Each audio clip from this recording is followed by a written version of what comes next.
Selamat bertemu kembali Bapak, Ibu dan saudara-saudari sekalian. Di tayangan berikut ini, kita telah sampai di episode yang ke-87.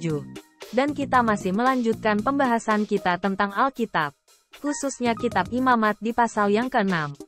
Seperti yang Bapak, Ibu dan saudara-saudari semua ketahui, channel ini dalam mengupas dan meneliti Alkitab, berbeda dengan channel-channel lainnya, terlebih dengan khotbah para teolog Kristen.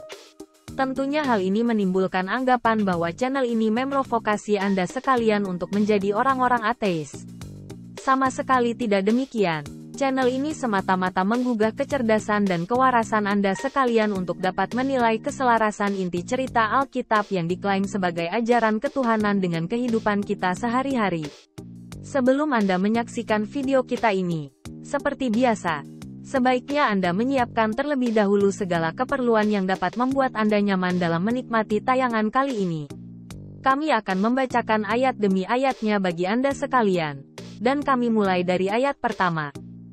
Ayat pertama, Tuhan berfirman kepada Musa, apabila seseorang berbuat dosa dan berubah setia terhadap Tuhan, dan memungkiri terhadap sesamanya barang yang dipercayakan kepadanya, atau barang yang diserahkan kepadanya, atau barang yang dirampasnya, atau apabila ia telah melakukan pemerasan atas sesamanya, atau bila ia menemui barang hilang, dan memungkirinya, dan ia bersumpah dusta dalam perkara apapun yang diperbuat seseorang, sehingga ia berdosa apabila dengan demikian ia berbuat dosa dan bersalah, maka haruslah ia memulangkan barang yang telah dirampasnya, atau yang telah diperasnya, atau yang telah dipercayakan kepadanya, atau barang hilang yang ditemuinya itu, atau segala sesuatu yang dimungkirinya, dengan bersumpah dusta. Haruslah ia membayar gantinya sepenuhnya dengan menambah 1/5, haruslah ia menyerahkannya kepada pemiliknya pada hari ia mempersembahkan korban penebus salahnya. Sebagai korban penebus salahnya haruslah ia mempersembahkan kepada Tuhan seekor domba jantan yang tidak bercela dari kambing domba, yang sudah dinilai menjadi korban penebus salah, dengan menyerahkannya kepada imam. Imam harus mengadakan pendamaian bagi orang itu di hadapan Tuhan, sehingga ia menerima pengampunan atas perkara apapun yang diperbuatnya sehingga ia bersalah. Selamat bertemu kembali Bapak Ibu, saudara-saudari sekalian. Untuk episode kali ini, kita telah sampai di episode ke-87, dan kita masih melanjutkan pembahasan kita mengenai kitab Imamat yang ada di Alkitab kita, dan telah sampai di pasal ke-6. Di pasal ke-6 ini keseluruhannya terdiri dari 30 ayat. Ini masih melanjutkan dari episode kita yang terdahulu di pasal ke-5 dari kitab Imamat mengenai korban penebus salah. Makanya di pasal ke-6 ini dari ayat ke-1 hingga ayat ke-7 tidak ada subjudul dari LAI, karena masih melanjutkan dari pasal ke-5 yang terakhir. Disebutkan di sini di ayat ke-1 hingga ayat ke-7 ini, sebenarnya kita telah pernah membahas menelaah mengenai perihal ayat-ayat ini, karena kita telah tahu perikop atau subjek cerita ini di kitab yang terdahulu, yakni di kitab Keluaran. Ada pembahasan mengenai seseorang yang melakukan kesalahan atau dosa karena dia memungkiri dari barang apa yang pernah dititipkan kepada dia, ataupun dia melakukan pemerasan, atau dia melakukan perampasan terhadap sesamanya. Di sini juga ditambahkan apabila dia menemukan barang, tetapi dia memungkiri hal tersebut.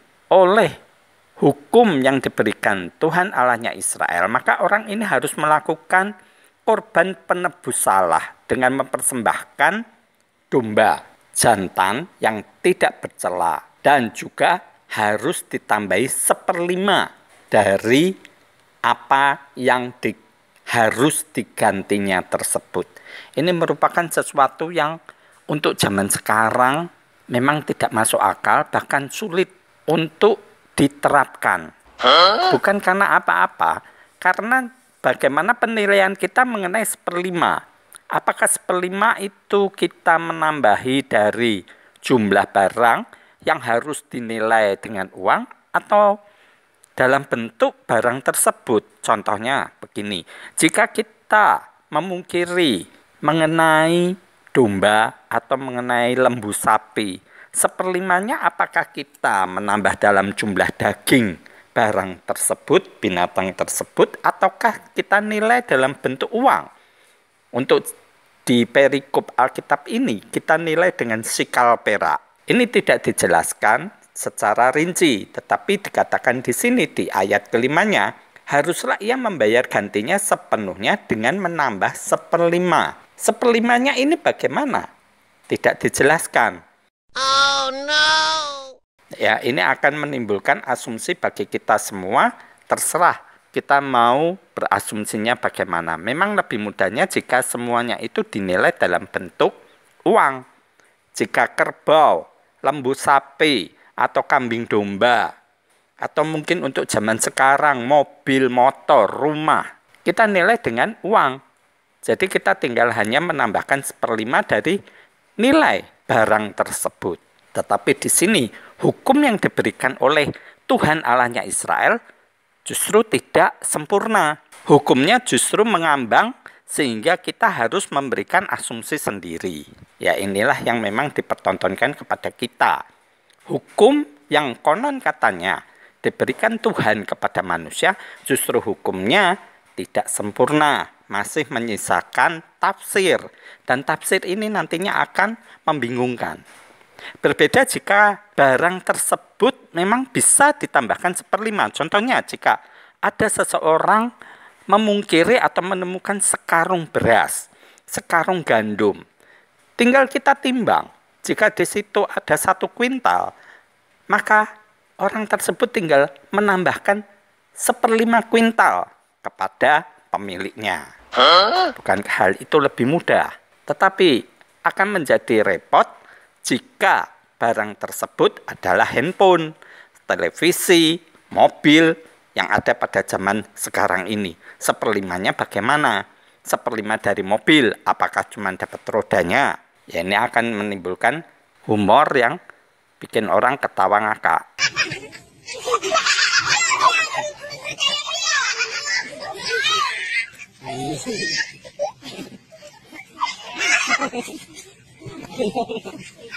Mari kita lanjutkan di ayat berikutnya, di ayat ke-8. Korban bakaran, ayat ke-8. Tuhan berfirman kepada Musa, perintahkanlah kepada Harun dan anak-anaknya, inilah hukum tentang korban bakaran. Korban bakaran itu haruslah tinggal di atas perapian di atas mezbah semalam-malaman sampai pagi, dan api mezbah haruslah dipelihara menyala di atasnya. Imam haruslah mengenakan pakaian lenannya, dan mengenakan celana lenan untuk menutup auratnya. Lalu ia harus mengangkat abu yang ada di atas mezbah sesudah korban bakaran habis dimakan api, dan haruslah ia membuangnya di samping mezbah. Kemudian haruslah ia menanggalkan pakaiannya dan mengenakan pakaian lain, lalu membawa abu itu keluar perkemahan ke suatu tempat yang tahir. Api yang di atas mezbah itu harus dijaga supaya terus menyala, jangan dibiarkan padam. Tiap-tiap pagi imam harus menaruh kayu di atas mezbah, mengatur korban bakaran di atasnya dan membakar segala lemak korban keselamatan di sana. Harus dijaga supaya api tetap menyala di atas mezbah, janganlah dibiarkan padam. Di ayat ke-8 hingga ayat ke-13 ini oleh LAI diberi subjudul korban bakaran. Di sini ditekankan kepada kita satu informasi. Untuk melakukan korban bakaran ini, imam harus menggunakan pakaian lenan. Untuk mengenakan juga celana lenan untuk menutup auratnya. Di samping itu ada tugas yang harus dilakukan imam ini, yakni menjaga api di atas mezbah tersebut harus menyala terus-menerus semalam-malaman. Bahkan setelah korban bakarannya habis, api tersebut tetap harus menyala. Jangan dibiarkan padam. Imam ini harus menggunakan kayu, menaruh kayu di atas mezbah tersebut, mengatur korban bakarannya. Ini menjadikan pertanyaan sebagaimana yang dari dahulu telah dikupas di channel ini. Bagaimana imam ini mendapatkan kayu jika dia ada di gurun pasir? Yang jelas hanya cuma ada pasir, tidak ada tanaman apapun.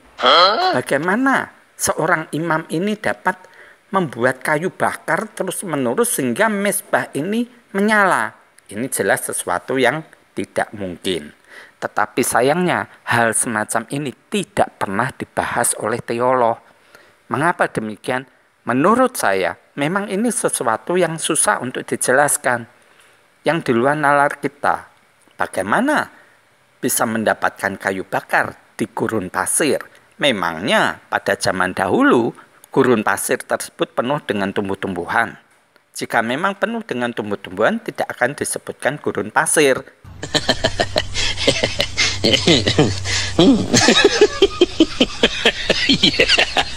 Ya, inilah saking kacaunya di dalam penulisan cerita-cerita semacam ini di dalam buku yang dianggap suci, sehingga ceritanya amburadul. Akhirnya para teolog kesulitan di dalam memberikan penjabarannya. Kita lanjutkan di ayat berikutnya, di ayat ke-14. Korban sajian, ayat ke-14. Inilah hukum tentang korban sajian. Anak-anak Harun haruslah membawanya ke hadapan Tuhan ke depan mezbah. Setelah dikhususkan dari korban sajian itu segenggam tepung yang terbaik dengan minyak, serta seluruh kemenyan yang di atas korban sajian itu, maka haruslah semuanya dibakar di atas mezbah sehingga baunya menyenangkan sebagai bagian ingatannya bagi Tuhan. Selebihnya haruslah dimakan oleh Harun dan anak-anaknya. Haruslah itu dimakan sebagai roti yang tidak beragi di suatu tempat yang kudus. Haruslah mereka memakannya di pelataran kemah pertemuan. Janganlah itu dibakar beragi. Telah kuberikan itu sebagai bagian mereka daripada segala korban api-apianku. Itulah bagian maha kudus, sama seperti korban penghapus dosa dan korban penghapus salah. Setiap laki-laki di antara anak-anak Harun haruslah memakannya. Itulah suatu ketetapan untuk selamanya bagi kamu turun-temurun. Itulah bagianmu dari segala korban api-apian Tuhan. Setiap orang yang kena kepada korban-korban itu menjadi kudus. Di ayat ke-14 hingga ayat ke-23 oleh LAI diberi subjudul korban sajian. Di sini saya bagi menjadi beberapa bagian untuk penelaahan kita agar lebih mudah. Di ayat ke-14 hingga ayat ke-18 di sini dijelaskan mengenai hukum tentang korban sajian. Di sini dijelaskan bahwa Tuhan mengharapkan anak-anak Harun yang membawa korban sajian tersebut ke hadapan Tuhan, yakni berupa segenggam tepung yang terbaik dengan minyak. Dan juga ada kemenyan di atas korban sajian tersebut dan dibakar di atas mezbah. Kembali lagi, bagaimana orang Israel bisa mendapatkan tepung, sementara mereka makan saja disokong oleh Tuhannya dengan mana? Dan juga bagaimana membakar di atas mezbah jika tidak ada kayu. Nah, ini memang sesuatu yang rancu, membingungkan, dan tidak ada jawabannya. Dijelaskan juga di ayat ke-16-nya ini, haruslah dimakan oleh Harun, yakni roti tersebut yang dibakar di atas mezbah. Sebagai roti yang tidak beragi di tempat yang kudus. Mereka harus memakannya di pelataran kemah pertemuan.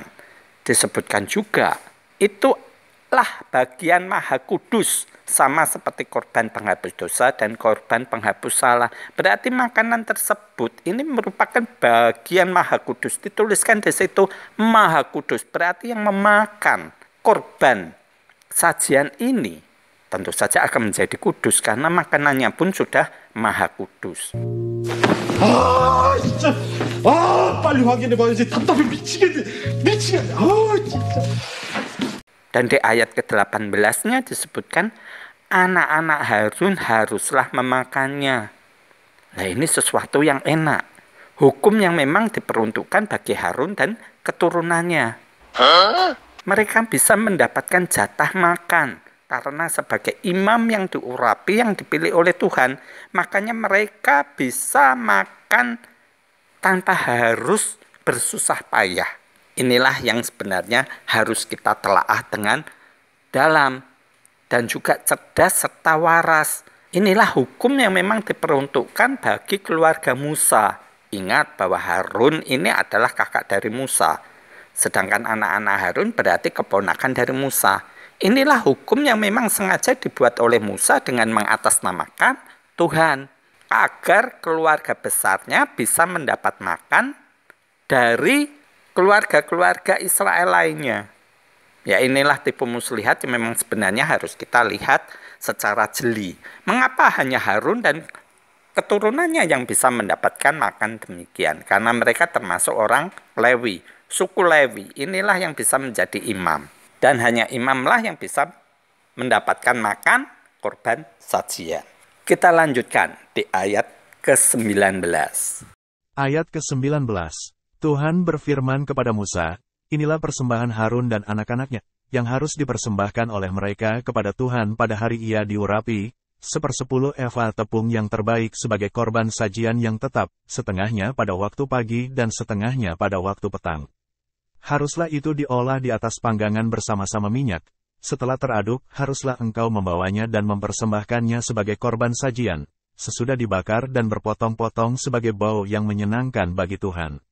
Dan imam dari antara anak-anaknya yang diurapi sebagai penggantinya, haruslah mengolahnya, itulah suatu ketetapan untuk selamanya. Seluruhnya haruslah dibakar bagi Tuhan.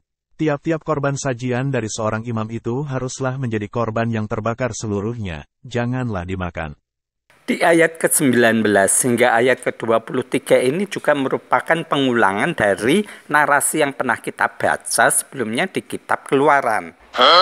Jika Anda cerdas, teliti, dan cermat, kita akan melihat di kitab Keluaran pasal 29 ini merupakan pentahbisan bagi Harun.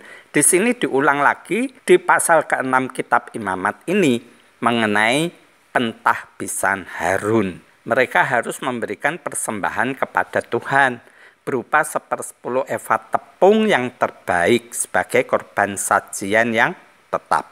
Mari kita lanjutkan di ayat berikutnya, di ayat ke-24.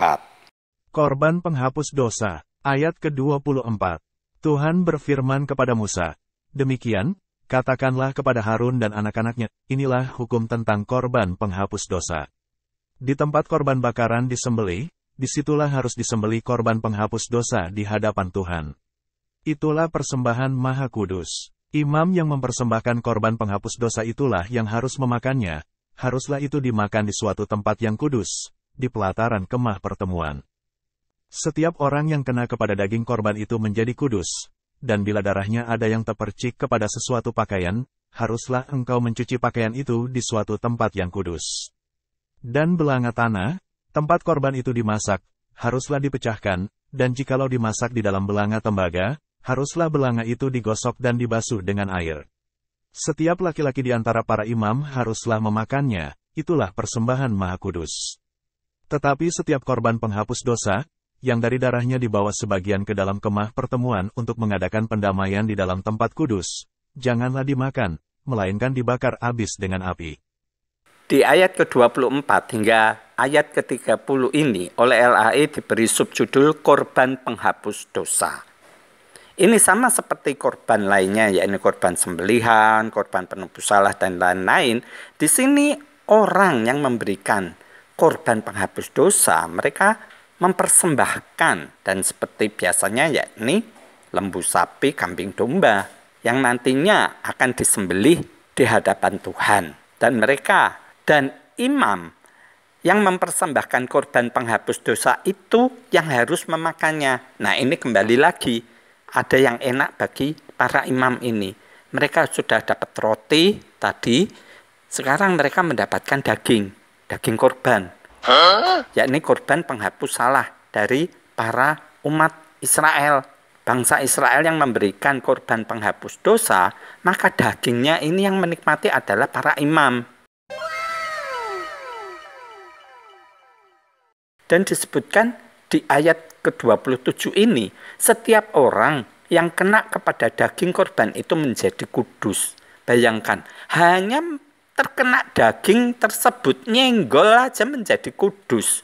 Karena ini adalah merupakan korban penghapus dosa.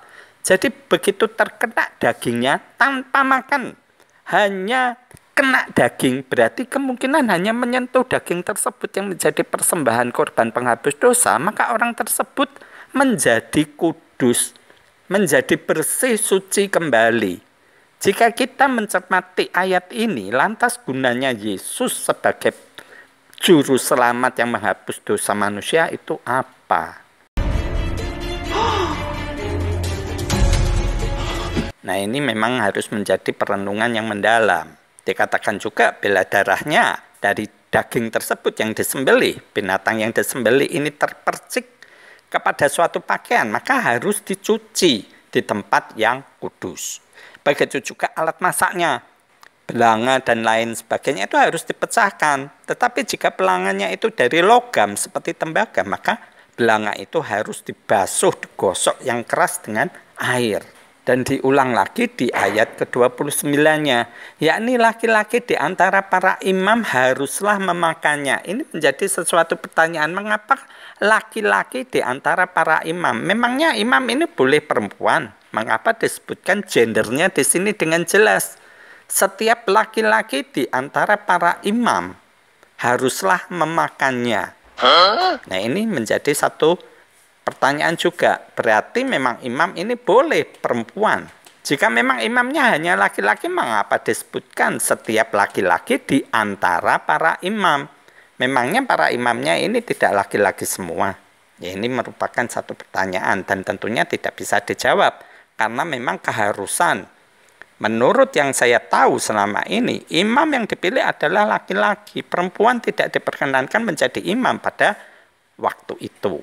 Dan itu disebutkan di ayat ke-29 itu. Bahwa persembahannya itu persembahan maha kudus. Sesuatu yang luar biasa disebut maha kudus.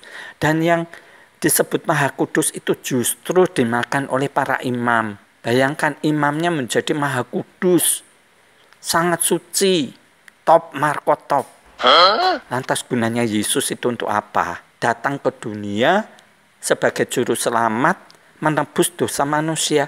Kan tidak perlu susah-susah, tinggal menyembelih kambing domba, lembu sapi dipersembahkan.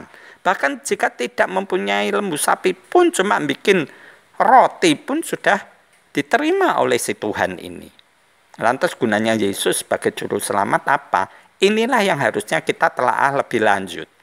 Dan inilah yang saya rasa dan saya temukan bahwa inilah pemelintiran fakta yang ditulis di kitab Taurat ini. Sesuatu penggeseran yang luar biasa yang terjadi di kitab Perjanjian Baru.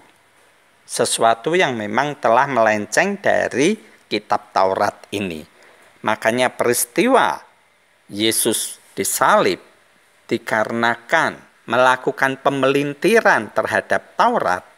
Ya karena memang ini cerita di Taurat ini jelas-jelas bahwa persembahan korban penebus dosa ini merupakan persembahan maha kudus.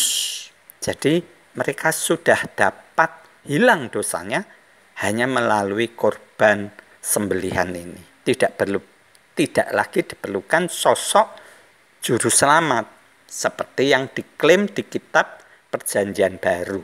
Demikianlah Bapak Ibu, saudara-saudari sekalian, ke-30 ayat dari kitab Imamat pasal 6 telah kita teliti dan kita telaah. Memang banyak kejanggalan di sini, tapi itulah memang narasi yang ada di kitab Imamat ini. Dan kita harus mau tidak mau dapat menerima kenyataan bahwa sebagian besar cerita ini telah dipelintir habis oleh para teolog. Dan tentunya ini akan menjadi perenungan bagi kita. Mengapa mereka melakukan pemelintiran tersebut? Ya jelas, jika kita menelaah di sini, hanya para imamlah yang bisa makan. Sementara yang lain jemaat ini, bangsa Israel hanya memberikan korban, persembahan. Sementara mereka tidak menikmati apa yang menjadi persembahan tersebut. Yang gendut, yang kenyang ya cuman para imam. Dan imam pada zaman sekarang ya hanya teolog-teolog itu. Ya ini Bapak Pendeta dan Ibu Pendeti. Mereka lah yang kenyang dengan persembahan yang diberikan oleh para jemaatnya. Semoga apa yang telah kita telaah ini dapat menambah kecerdasan kita semua dan juga menambah kewarasan kita. Bahwa ini telah terjadi pemelintiran yang luar biasa. Saya sangat mengucapkan banyak terima kasih untuk segenap perhatian yang telah Anda berikan di channel Sang Penghujat ini. Dan saya berterima kasih pula jika Anda berkenan membagikan channel ini kepada saudara-saudara Anda, kerabat Anda, teman-teman Anda semuanya. Sehingga kita makin dewasa di dalam keimanan kita dan semakin waras, cerdas untuk segenap tipuan-tipuan yang telah dilakukan oleh para teolog-teolog ini. Sekali lagi saya mengucapkan terima kasih dan kita bertemu kembali di episode mendatang. Shalom.